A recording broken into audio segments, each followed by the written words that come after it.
उन्होंने अपनी पूरी जिंदगी लड़ाई खाली की है और कुछ नहीं किया है। तो it is extremely difficult to fuck. अबे यार एक बात बता, दो countries, fucking the biggest countries on this world, Israel and US, जो बोलते हैं in terms of army and ammunition, भाई एक ईरान, किसी ने सपोर्ट तो उड़ान नहीं जाए। किया उनको। एक ईरान ने हवा टाइट करके रखी है दोनों देशों की। उनके साथ चाइना है ना। ऑफ कोर्स चाइना है, बट चाइना ने अभी तक थोड़ी ना कुछ रिटेलिएट नहीं किया है, कुछ नहीं किया, they have not even defended them.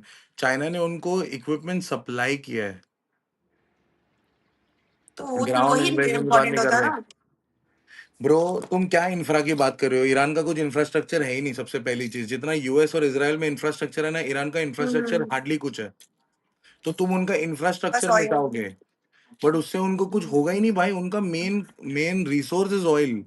तुम ऑयल एंड गैस फैसिलिटीज अगर उड़ा दोगे बहन, जो तुमको ही प्रॉब्लम होगी पूरी दुनिया को।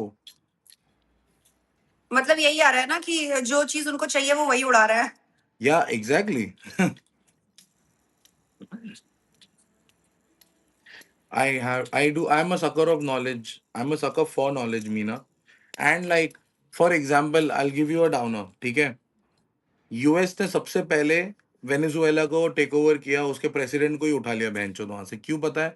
क्योंकि वेनेजुएला के पास इतना ऑयल रिजर्व था, ठीक है? US took over, that means US has control over their oil supply. उसके बाद they went to Greenland, why? Because they knew that the attacks are going to be coming towards Iran, right? So they wanted to take over Greenland so that they can have their army placed in Greenland. If in case any war happens, they have the people from, they can use it as a base. This is why they open embassies and they open, you know, government houses or whatever in different countries for this exactly reason. But Greenland ने नहीं करने दिया उनको, right? और फिर जब attacks हुआ, Donald Trump knew exactly कि ये अटैक बहुत लंबा चल सकता है, कुछ भी हो सकता है, तो हमारे पास ऑयल रिजर्व होना चाहिए। यूएस के पास इतना ऑयल रिजर्व नहीं है, बट उसके पास वेनेजुएला का ऑयल है, तो उसको पता है कि अगर अटैक होगा भी, मैं 2 साल तक ऑयल चला सकता हूँ मेरे देश में। और पहले हमारे यहाँ उन्होंने वाले, वेनेजुएला पे भी अटैक किया था ना, उसके पहले भी उन्होंने आई थिंक सीरिया पे कहाँ कहाँ अटैक किया हुआ। वो तो सीरिया पे, इराक पे, वो तो अटैक सालों से चल रहा है। वो क्यों चल रहा है? Because of the oil. Venezuela. Oil is such a thing which controls the world's economy, right? China का जो इकोनॉमी था, economy was growing so high, it was going so high that they were going to surpass US in the coming few months or whatever. And they did not want that. And China buys oil from Iran. Iran gives at a ऐसा ही हो cheaper. रहा है। Bro, like these guys, the Iranians, they literally are very, they're not orthodox, but they're extremely spiritual. They exactly know who their forefathers were. And if you start reading Iran's history, you will know they actually come from the tribe of warriors. पहले तो वो एक ही सारे था। सब warriors वो हैं। Iran और इराक जब अलग हुआ, ठीक है, that battle itself was complete shift, where Iraq has a lot of Sunni Muslims and Iran has a lot of Shia Muslims. And then Shia Muslims का जब तुम एक हिस्ट्री पढ़ते हो back in the days, they come from the descendants of Imam Ali, Imam Hussein, who were the warriors of that particular religion, you know. Khamenei. Khamenei. So their whole psychology, मतलब बचपन से उनकी psychology वैसी होती है कि this is my land and I will protect my land no matter what. मुझे मौत मिल गई, मैं खुशी खुशी चले जाऊंगा। उनकी साइकोलॉजी ऐसी है। अब तेरे घर पे अगर कोई चोरी करने आ रहा है, एक दिन आया, 2 दिन आया, 10 दिन आया, तो 10 दिन उसको मार के भगाएगी। 11वें दिन पे तो पुलिस को फोन करेगी ना। बट पुलिस हेल्प करने नहीं आएगा तो क्या करेगी? तो वापस उनको मारेगी ना। सेम थिंग, ईरान पे फर्क अटैक क्यों आ गया? किया, ईरान कैमरा वेंट टू लगा द दो। United Nation did not give a fuck, NATO did not give a fuck. Iran said no problem, तुम हमारी माँ चोदो, हम तुम्हारा खानदान चोदेंगे। और जब पर पैलेस्टाइन पे लेकिन अटैक्स मतलब हो रहे यूएसए थे, ने भी कितना गलत किया ना कि मतलब पूरे फैमिली को उनका एक बार में कोई उड़ा दिया लेना ही नहीं खमेनी था को। ब्रो।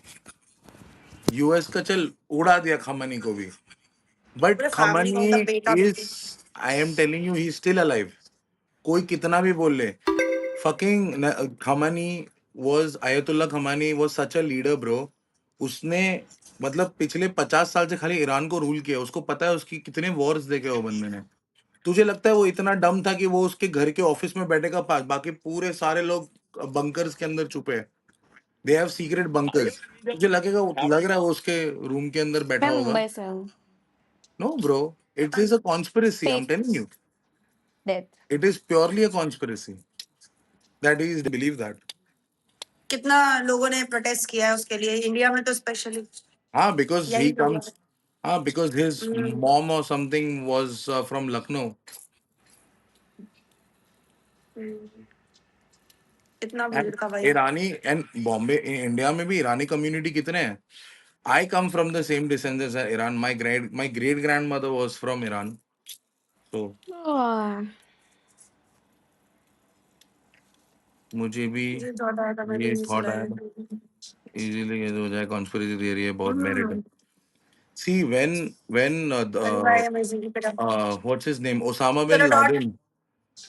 फरारी Good मार के जाओ। night. Give it up. Thank you, bro. When Osama bin Laden was attacked, his body was there were photos taken of his body.